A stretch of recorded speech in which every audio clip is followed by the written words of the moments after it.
Hello and welcome everybody to another episode of the BSP podcast. We have another Trillion 10 here for you. If you're watching on YouTube, like, comment, and subscribe. Let me know what you're thinking of the YouTube here. As we're breaking out the new channel, share it to people. Try to get those subs up. If you're listening on the podcast, thanks again for clicking.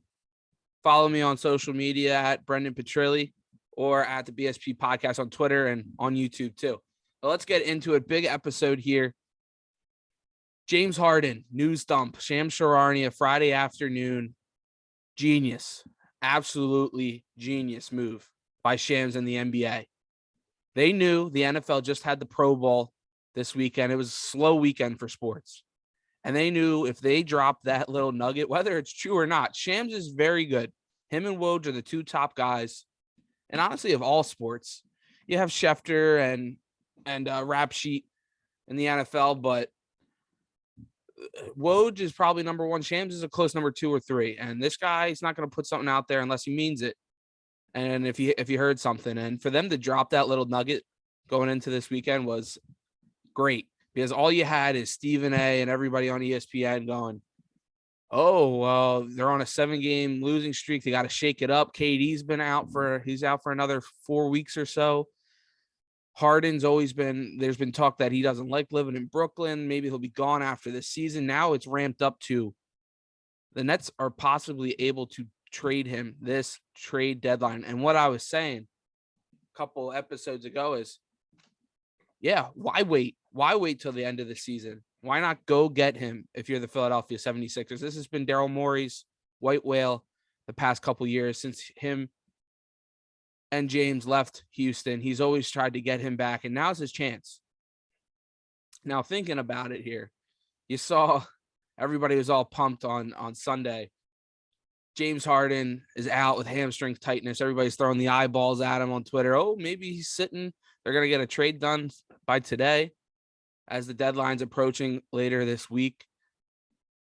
And then I saw another funny one. It was like the Twitter handle was a depressed Nets fan. And he's just like, Ben Simmons is out today with the eyeballs emoji. I'm like, nice. That was well played. Well played, as Ben hasn't played a game all year. But with that, you're thinking, all right, he's on the trade block. What possibly would you give up, and what would the Nets take for Harden? Obviously, it's Ben Simmons is in the deal. I think Ben makes that Nets team a lot better. And what you got to give up with that, if you got to give up a Thibault, I'm for it. It sucks, but I'm for it. Maybe a Danny Green or a Seth Curry too, just to help their depth. But if you're able to flip that, and the Sixers bring in Harden and maybe another role player with Harden, if you're giving up those other assets alongside Ben Simmons, I think both teams win. The Sixers need another scorer outside of Joel Embiid. You hear Howard Eskin saying that they should trade Embiid instead. Crazy talk. That dude is the king of sticks, and no wonder why he's been so great at it for years. But if Joel is able to get that second guy to give him a break on the offensive side where he doesn't got to get 40 a night for you, and he could focus on a little bit of defense, he's not having to bust it. Every bucket counts for him. You have Harden just to give him a little bit of a rest, given 25, 30 points, run a pick and roll with him. That's dangerous. 2 MVPs playing together, dangerous. And then with the Nets situation, they need defense. Ben Simmons can give you defense. We all know that. It's the only thing he's able to give you in this game consistently in his career. You put him with Kyrie whenever he can play in a city, and then KD when he's healthy, Ben doesn't have to score. He's just got to drive, kick it out to KD and Kyrie for threes, pick and rolls with them, post up, space it out for Kevin and Kyrie, and then just play defense. Because Kyrie and KD don't want to do that. They can get on the second and third best guys. You put Ben on that top guy, that team's nasty. I think it's a win-win all around for both teams. But we'll see where it goes as we move forward closer throughout this week as the trade deadline approaches. There was another trade that happened today or yesterday, recording this Sunday night.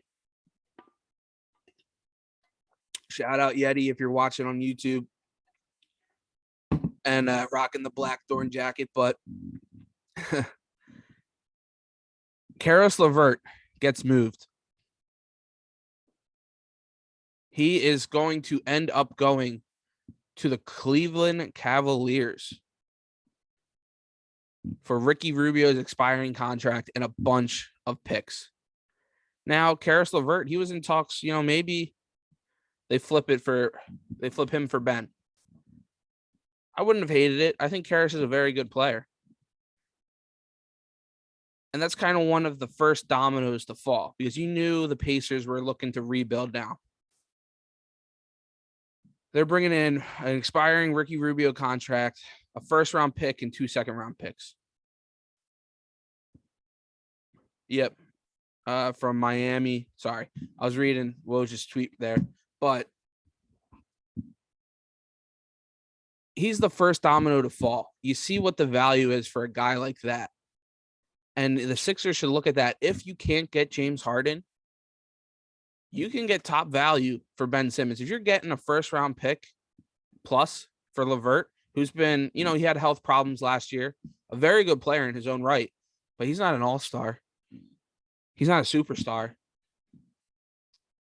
He's a good scorer.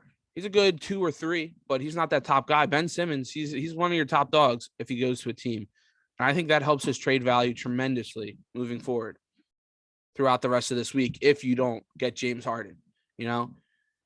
They're also saying that what the Sixers were looking for with the Sacramento Kings, they were looking for Halliburton and De'Aaron Fox. And the Kings said no. If I'm the Kings, I don't know why you say no to that trade. That's why a little fishy there.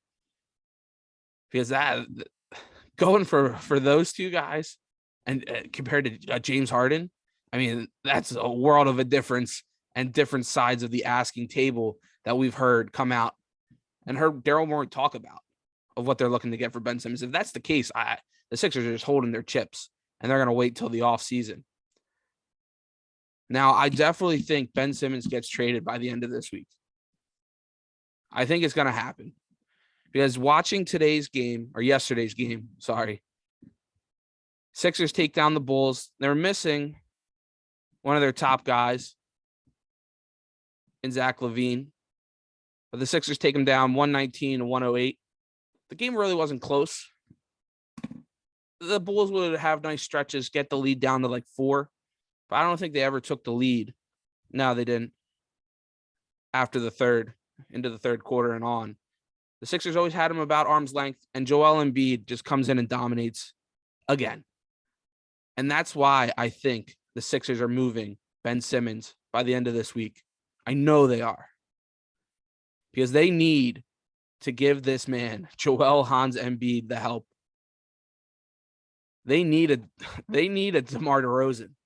DeMar drops 40 on the other side for the Bulls.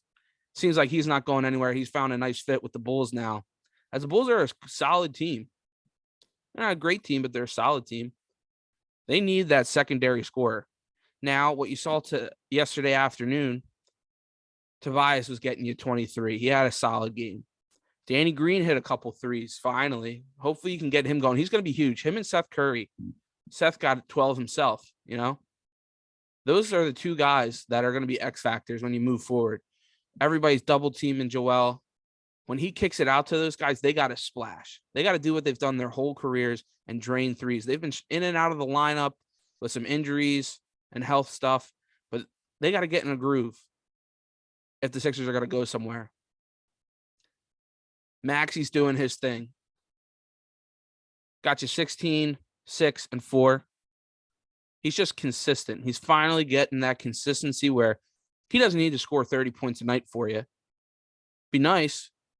We're talking Joel needs that guy, but he's not there yet as a second-year player. And it would be an absolute shame if he is involved in a Ben Simmons trade.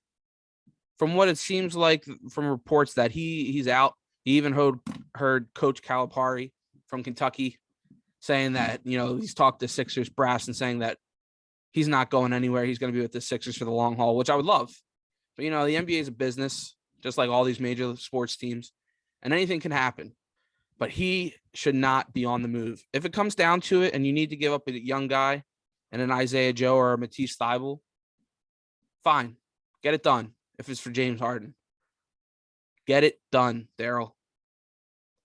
All right, guys, that's going to about do it for this episode of the BSP podcast for this week. Make sure you follow me on all social media at Brendan Petrilli and at the BSP podcast. Check us out on YouTube. See my beautiful face, my amazing facial hair. Got a lot of comments about that.